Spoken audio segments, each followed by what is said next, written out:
Hello Joy, and welcome back to this beautiful setting here at the Sanctuary of Healing in Mango. Well, thank you for inviting me. I come back to the Sanctuary on a regular basis, as you know, for training. Yeah. And it's always a pleasure to come back and develop the awareness of new ways of doing things and thinking. We're going to talk about something a little bit different than what we talked about last time, but another fascinating aspect of your work, and one which you're currently writing a book about, called Global Reach and Earth Recalibrated. And it's something that's probably uppermost in many people's minds as well, and this is the earth work that you do. So can you explain how your involvement in this started? It goes back over 20 years ago, Sarah, in my 40s, and how I was, being a sensitive like yourself, I was very concerned about the pollution in the earth and so on. But I was shown by Kuan Yin the levels of contamination that have been through our history, and how man has, rightly or wrongly, interfered with Gaia's evolution and her living and breathing daily. And so we have, through the ages, created a lot of blips for Gaia. Battle sites and sacred sites, etc., have been contaminated. And the first that I realized was that I would visit these battle sites and I would see lots of souls wandering around. And Kuan Yin showed me that when I started channeling Kuan Yin in the late 90s, that I could do something about that.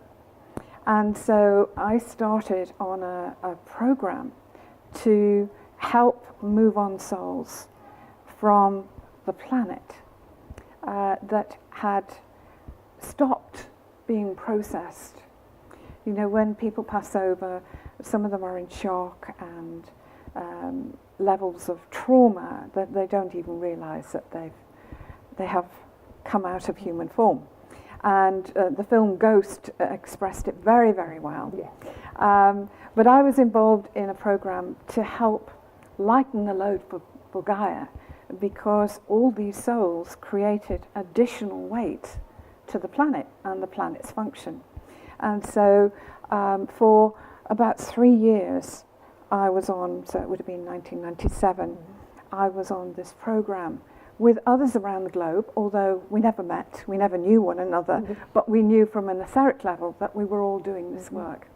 And we had that 3 years to create a lightness with Gaia before 2000, because 2000 was a momentous time for Gaia, for the planet, for us in our evolution. And so that was my start of introduction. During that time, I was also invited to go to Egypt with a group and work. We went to temples and the pyramids and so on and so forth. And I realized that I and others held codes and keys to help, energetic codes and keys, to help correct some of the malfunctions or devastations that the planet had held. This was also involved in the development of putting right what had gone wrong through devastations, through huge traumas and levels of change, through warring and life taken and so on. So a lot of these areas, what you would call, they were blocked areas for Gaia. And we needed physically to go to those places to help to clear it. So the earthwork took on a whole new perspective for me. I was joining other people and other groups, and I learned a lot during that process. Some people were on these trips, they didn't even know what they were doing. They hadn't a clue.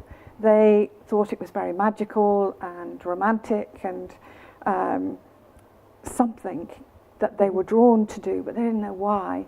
And during those times, I helped a lot of people to understand what was going on for them. because they were affected by the sensitivities of those places or the discord from those places. They would feel very uncomfortable. I know when I used to go to some of these battle sites, I've been to a lot of battle sites in Scotland, for instance, I would go there and I would feel physically sick. I would have a headache. I would be driving past somewhere and I would suddenly feel as though I was hunched over, etherically over the wheel, because of the impact and the negativity and the denseness that I was driving through or just visiting. And it felt I didn't want to be there. But through my intuition and through the etheric work that I had learned, I was able to lift and transmute the souls and helping to alleviate the planet, but also help to heal the rifts and the wounds, because Gaia receives those wounds like we do. It gets damaged. So some people listening to this also might be able to relate to what you're saying. They may well have been on holiday, whether it was locally or further abroad like you explain, and they might have also felt pretty terrible. Is that what you're saying? Yes, I see through my DARE training and one-to-ones that I do with people, that people often go away and come back in a worse state than what they went. And this can be a very physical reaction, a feeling of feeling disjointedness, feeling quite ill.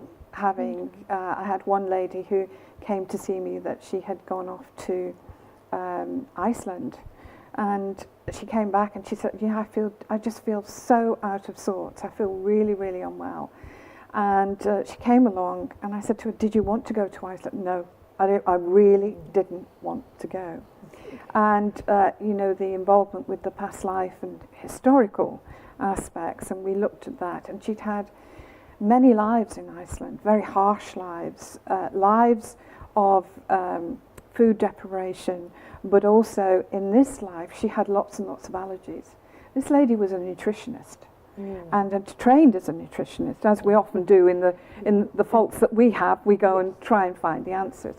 And I had seen her previously and dealt with other issues that she had. And but actually in this session we found that through the food deprivation she had created lots of allergies, but also rejection of certain foods in her system. That all came back to those lives in Iceland. And so we were then able to clear that out for her, and she contacted me later. She felt fantastic after her session, but then she kept in contact and told me that it didn't matter what she ate anymore. She didn't have any allergies. She didn't have any of these rejection processes that she'd had previously. Additionally to that, we can have people going on holiday to far-flung places that we have the luxury of doing now. Previously, we went to the nearest city, or we stayed within our own environment, and so our own area. And so when we go to these far-flung places, we can actually what I call soul retrieval, and they can collect parts of themselves, or the maybe a soul will hop on and come back with you, and again people will not feel very well, and they will feel very out of sorts, and even headaches, feeling nauseous. It is very, very physical. And so when they come and we check them out, we find then that, oh, you've got a passenger here that you didn't have when you went out, or it could be this element of picking up part of yourself from another life where you have died and it's been very traumatic for you. And again, it's a way of going back and retrieving that part of yourself, your etheric self, as it were. So we can leave pieces of ourselves, fragments of ourselves everywhere. We can do that on a daily basis if we're living in trauma and in stress, devastation, shock. we can fragment energetically, and we leave those parts there. And this is a way of, in the past, how you've been able to retrieve those parts of yourself to bring yourself back to wholeness again. Don't need to do that anymore, because with dissolve and resolve emotions practitioner techniques, we can actually resolve that before you go on holiday.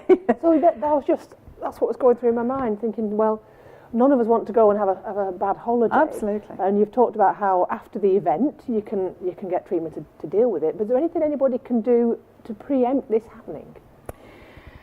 Well, yes. Check out, have I had any lies? Why is it I'm really drawn to go to that place? For instance, I'd always wanted to go to Egypt. Egypt was fascinating to me. And at our 25th wedding anniversary, my husband decided that as a surprise, he arranged a Nile cruise and a week in Egypt for us to go to. And I climbed down the steps onto Egyptian soil at Luxor, and tears streamed down my face. And I didn't know why, but I knew I had come home and that I had had other lives there. And before, when we went on the Nile cruise, it was absolutely timeless. I loved every minute of it. There were other people around me who found Egypt very demanding. The people were always in their faces and so on. It didn't bother me a jot, because I was used to it, I guess, from the other lives I'd had in Egypt. They were very happy lives for me. So going back to Egypt was very much a coming home. And before I left, I stood on the balcony and looked across to the land where they buried the kings and queens, and across the Nile. And this voice said to me, well, you said you'd come back and it's taken you 2,000 years, which was a huge surprise to me. But I've been drawn to go to Egypt over and over and over again, and I always feel very comfortable. I don't feel threatened. And I feel that going to Egypt, I'm actually helping the planet, as I do going to lots of other places. And what I wanted to do was to play my part, because I'm very passionate about the earth, and being sensitive, I feel the impacts, even if it's happening around the other side of the world, as other people do. But perhaps with my understanding, I can put it in context and know that I'm not going crazy, and know that there is an imbalance here, that I have some tools that I can help with and assist Gaia. So I can surmise from that one of the important tools that we have is to trust your intuition. If it says don't go there, there could be lives where there's been trauma, and where it's a place you really want to go to for whatever reason, there can be some happy lives there, and you can have a magical time as well. Yes. On the website you detail a course that you run for those who are interested, and for those who want to learn how to help more, and you explain you can learn how Gaia ticks and how to move souls on, which you've explained, and what people can do to help Gaia when visiting sacred sites, even if they're just going locally around their area. Yes. I mean, there's lots of people that have been drawn to sacred sites over the decades. Certainly, people feel an alliance with Gaia when they go to these sacred sites. They feel peace, they feel enlightened, they feel elevated in their own feelings going there. And some of the people that go there have gone like I do when I go to special sites. They are helping Gaia, and just being at that site, Gaia would be able to draw from them the energies that it needs to correct. But in all things, like I've teach, and when I'm doing my training, the less contamination you hold, the easier it is for Gaia to receive, and obviously the less contamination you have when you are connecting to Gaia, then you aren't messing up what you're trying to put right and trying to do. And this has been something that has joining up the dots for a lot of people. they say, well, I just go and I do my stuff. But actually, if you're downloading your stuff with a lot of contamination, that's not helping either. So one of the things that I wanted to do with this Earthwork Training Day, which I ran for the first time in 2011, and it was, I sometimes do conferences for Allonus, and it was an idea that I had to show the people at the conference just a little bit about Gaia, about some of the things I've done, but also very practical things that they could do apart from recycling. You know, recycling for me and my husband, we have been doing for nearly all our married life, which is now 45 years this year. So that is nothing new to us. That is something that we have done. We have recycled, we have used natural products and so on. And so things that are so-called revolutionary aren't revolutionary to us. But the things that I wanted to explain to people, that people don't understand how Gaia ticks. They think that she is a mass and has no feelings and no senses, but that's very, very different from the picture that is the correct picture, which is that Gaia does have an energetic system. She has 156 chakras around the globe. She too has ley lines, which is compared to our nervous system. And these systems are used to rebalance Gaia at vortices sites, at portals, and the mountains and the seas hold these portals and vortices. And some of them we can go to on land. In other places, in other ways, we can only get to it by sea or hovering over the area. One of the things that I realized very early on was that it was us that was actually causing a lot of contamination with the emotion and the denseness that we carry. And one of the things that I taught in this Earthwork Day was that Gaia needs those chakras working properly, an energetic system to support her, as we do. And we have a nervous system, we have nadis, we have an aura that feeds our chakra systems, our energetic systems. But we also have a body that receives those energies, that helps to support the organs and the endocrine system, and again the nervous system of our physical body.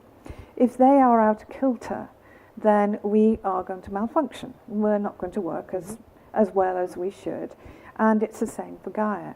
And so it's done in a slightly different way than what I do in training with dissolve and resolve emotions for practitioners, or on a one-to-one basis with people. But the ethos is the same. Yeah.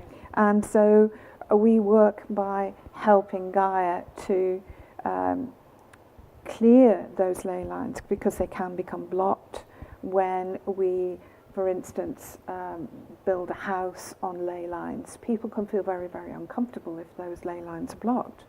I know people where they can't sleep, they have insomnia, they have nightmares, they have difficulty in their day-to-day life, and actually start to feel very depressed, anxious, and so on and so forth.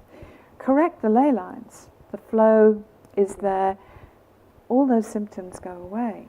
So very much there are lots and lots of things that we can do. The vortices work with the elements of the planet, air, water, and so on. And again, they are there to help to tweak and to balance. And sometimes when we are involved in clearing in certain parts of the world, it is because there is a blockage that can't be done remotely, because very often earthwork can be done remotely. One of the things I teach people is that the earth needs our love and support and nurturing as she supports us.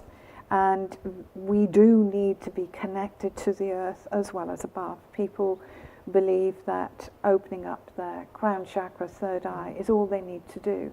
But actually to be balanced, to be grounded, we really, really need to be grounded. We can then help to manifest and create the abundance in our lives. If we're not grounded, there isn't anything to manifest to. And certainly there are a lot of people who are what I call in la land up here instead of being grounded and being more pragmatic. And I've known people have car accidents and their lives dwindle on with no purpose because they're not grounded.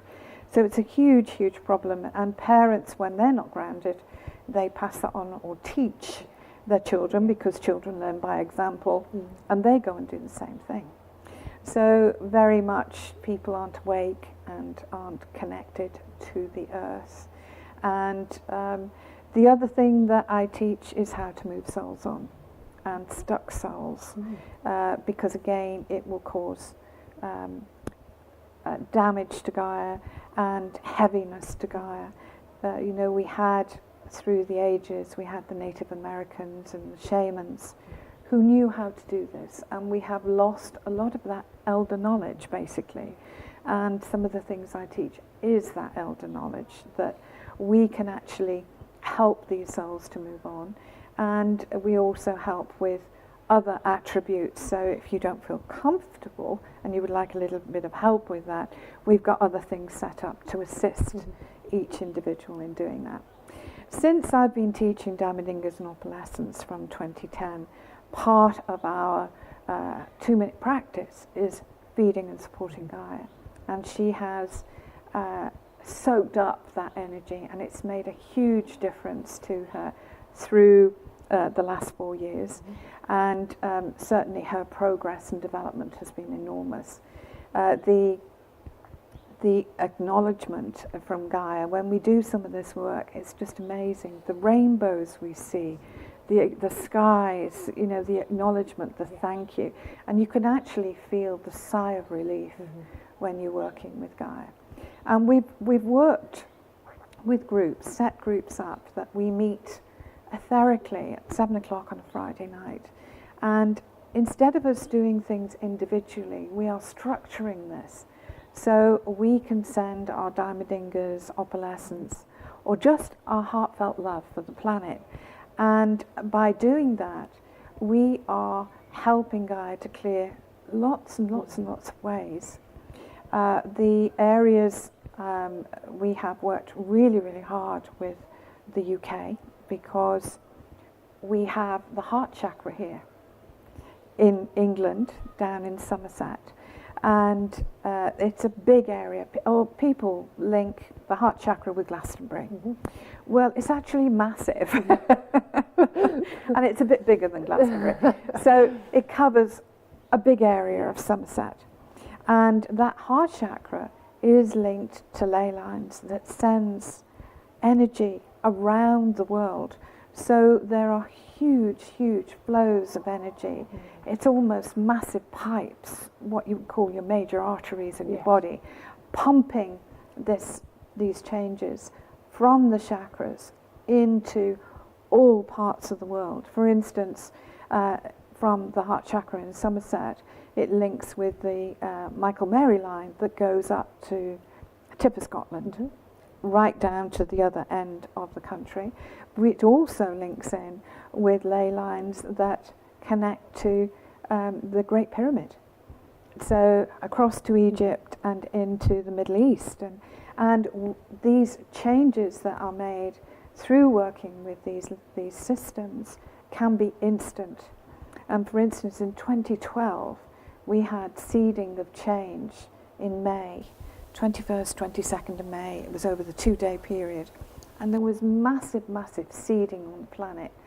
And us as light workers and those people that are working on this level took part in that over that 2-day period. And we anchored all sorts of change and release from old ways of being. And this helps Gaia to flex and expand as well, because these old ways of living and being are restricting her. And so we have massive, massive changes around the globe at the moment. And it's meant to be so that we can free Gaia up of these restrictions and old ways, old consciousness, the old thinking that will allow us to move into the Aquarian age in a faster and smoother way, because it's not compatible with the Aquarian age energy. The old, some of them feel very Dickensian, that we still live. And obviously, with my thinking, my perspective from Dare, and what I talk about in the Shell of Soul, is that we inherited this and we continue to live our lives in this way, although it's not practical, although it doesn't serve us. You know, if I said to you, Sarah, how would you like to live your life in poverty and chastity and live by these old ways of living? You would say, what are you thinking about? I don't have to do that. But there are people still very, very restricted in their lives. There are whole cultures, religious sects that still believe in these old ways. And again, it creates a lowering of consciousness and therefore affects the planet. Anything that affects the planet is going to affect us. Anything we do is going to affect her. It's a vice versa. It's a two-way street. And this is where we need to clean up our act to help the earth. So I'm teaching from both sides of the coin, if you like, from the earth work and on how we can help individuals and groups, and also with the Dare practitioners training. You've touched on there about how remotely people can work together at 7 o'clock in the evening, but something I'm passionate about and I'd like to talk about here is your Global Reach program that that I've been involved in, and I think it'd be a fabulous opportunity to talk a little bit more about that and how that works, and your website gives more details about this. So how is the Global Reach program different in any way to Earth work? It's very different because it's very specific. If you like, we have a specific agenda to go to a specific place. For instance, last year, 2013, as you know, it was a very heavy year for Global Reach programming, earthwork and so on, earth changes. We, last year, we visited South Africa, USA, Europe. I personally went to the Baltic because it was just too much to arrange to take a group, and I ended up going there myself. And these agendas were all very, very different. We visit different sites of where these blockages are. We work with the factors and energetics of the earth, but also looking at areas of discord that you can't do remotely. I understood from my small beginnings going to Egypt and going with groups that there could be a way of structuring, and by structuring we then help Gaia to move on in a bigger way, such as us joining at 7 o'clock. Us individually doing our bit is wonderful, but actually coming together we can achieve huge, huge things. For instance, in 2012 we had a big program for the Olympics of clearing the UK, and the difference that made to the running, the smoothness, I think everybody has reported that it was the best atmosphere and things flowed so well, and we did a lot of prep with that and helping to clear the UK. With the agenda, for instance, in the USA, we were inspired to go to Sedona. And if you know about Sedona, it has lots of vortexes. It's known as a very inspirational place, a very enlightened place, and the energies are very high. There's a lot of psychics that love to go and live there because of the high energies that are there. Over 20 years ago, I went to Sedona, and it was inspiring. I wasn't on the wavelength then that I am now, and the energies were amazing, and I was inspired by spirit to align the vortices, and I did that. Returning last year, I was completely shocked. I was very, very shocked with the amount of negativity in these vortices. They were just a trickle, as far as I was concerned, to what they had been with my last visit. And no wonder we were called there to help to realign, re-energize, and get them back up into proper function. Of course, it's a place that draws a lot of people. We visited the Grand Canyon. The Grand Canyon is one big vortex. It's absolutely massive. And when we did our flight over the helicopter ride over the canyon, I felt physically sick as we raised up through the atmosphere to the level of negativity and denseness that had been accumulated there. It wasn't a very, very pleasant flight at all, because the whole time we were working on a lot of etheric levels, clearing the denseness that was there. On one of our little trips around Sedona, we went on one of these little trolley cars, and they were taking us to the church that was built up there on the hill. And I heard the driver talking to one of the tourists, and he said, well, everybody comes to these places, but I don't know why. I don't know what they're enthusing about, because I can't feel anything. And I thought, well, I'm not surprised you can't feel anything. And as he said, the person that wrote the book about it back in the 70s, that started the awakening to go to Sedona, 60s or 70s, he said, you know, he enthused about the energies in these places and how wonderful they were, and I can't see what he's talking about. And I knew why. And talking to people and trying to find out what was going on here, what had happened, it still looks beautiful, but the energies were atrocious as far as I was concerned.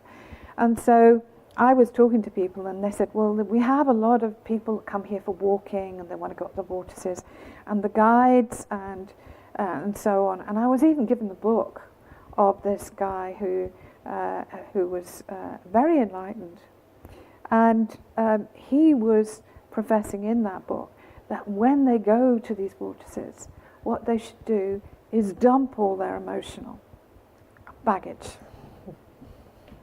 So that gives you a slight clue of what's been going on in these places. But it was very, very different place when we left. It took 10 days of hard work, but it was a very, very different place. When we flew over the Congo and the start of the continent of South Africa, again, I could have been sick and felt that way for about, because the continent of Africa is very large and it takes several hours to get down to Johannesburg.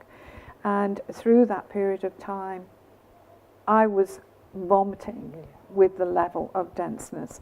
And of course you hear about the wars that go on there and so on. And it is lifting up into the atmosphere for us to fly through, for us to pick up, because we do pick it up. And as we throw off these splodges of emotion, it's like walking into treacle, because we will pick it up on our shoes. The children will crawl into it, and so on and so forth. So we really need to clean up our act, and by doing that, the world will be a better place, and we will certainly feel the benefits of it. So, in answer to your question, it is very, very different. It's specific. It is an area of where there is a huge problem for Gaia, and we go there to create a difference, but also to help with the flow. If you like, we're the rescuers and the maintenance crew. It's nothing grand. So how are you inspired to know what needs doing, where and when? I'm usually inspired, connected spiritually, and that I am inspired to go. There are normally windows of opportunity for us to go and do that, and that is connected to the planetary alignment, the energetics of the universe, and so on and so forth. And sometimes we have hours to do that work, sometimes we'll have days, other times it could be minutes. And this is where there is an opening or opportunity for us to correct something, but that window may only be open for moments and then will close again. So it starts to open, we have to go in, do our work, and then it will close and adjust within that ley line, chakra, vortices, or whatever it is. To maybe it's like calling in the electrician. Your power isn't as high, or you may have a surge of power that is causing a problem for you, for your electrical system to work. It's the same for Gaia. So we go in there and make those changes. She can then flow and expand at the right level. And obviously, if one vortex is affected and has downtime, it will affect the rest of the system. Because it's a blood or nervous system like it is for us.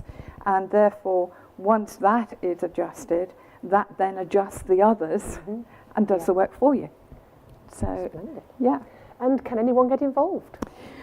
Yes, they can. I only take people that are from opalescence level upwards because of the level of energy that we work from. I have taken groups that haven't been of that level in the past.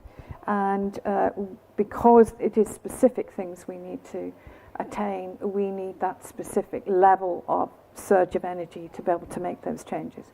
For instance, last year when we were in Europe, we opened 6 portals, amongst other things that we did. And we connected the portals to the one that Patricia Cotter-Robles had opened the month before in September. And this was a love portal that she opened in Italy, and she took over 100 light workers to go and do that work.